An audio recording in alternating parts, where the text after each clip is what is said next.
Një nga momentet më të forta dhe më prekse që është parë ndonjëherë në shtëpinë e Big Brother ndodhi sot, duke lënë jo vetëm banorët, por edhe publikun pa fjalë. Gjithçka nisi në një mënyrë krejt të papritur, kur në ekranin e madh të shtëpisë u shfaq një skenë që askush nuk e kishte imagjinuar. Ishi dashuri i Selinës i shoqëruar nga autoritetet me prande në duar. Atmosfera ndryshoi menjëherë.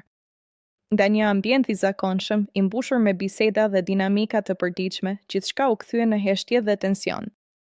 Sytë e banorëve u ngulën në monitor, por askush nuk reagoi si Selina. Në momentin që ajo e pa, sikur koha u ndal për të. Fillimisht u duke ngrirë, si të mos e besonte atë që po shihte. Pastaj, brenda sekondash, emocionet shpërthyen.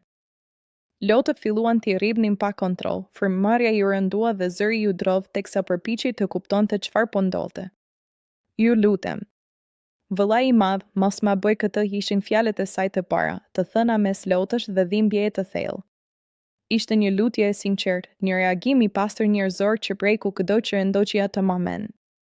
Selina nuk ishte thjesht duke parë një pamje, ajo po përjetonte një përplasje të fortë emocionesh, kujkime, ndjenja të pashuara, ndoshta pengje apo pyetje pa përgjigje.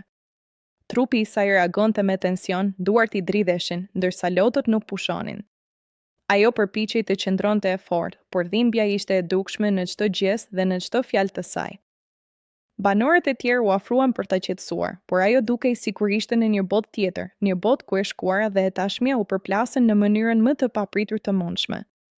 Ky moment tregoi edhe një herë se, përtej lojës, strategjive dhe kamerave, Big Brother mbetet një eksperiencë e fortë emocionale, ku çdo ndjenjë është reale dhe çdo reagim është i sinqertë. Selina, në atë çast, nuk ishte thjesht një banore, ajo ishte një vajzë që po përballej me një situatë të vështirë, përpara syve të gjithëve. Një skenë që do të mbahet mend gjatë, jo vetëm për dramën që solli, por për ndjeshmërinë dhe vërtetësinë që përcolli.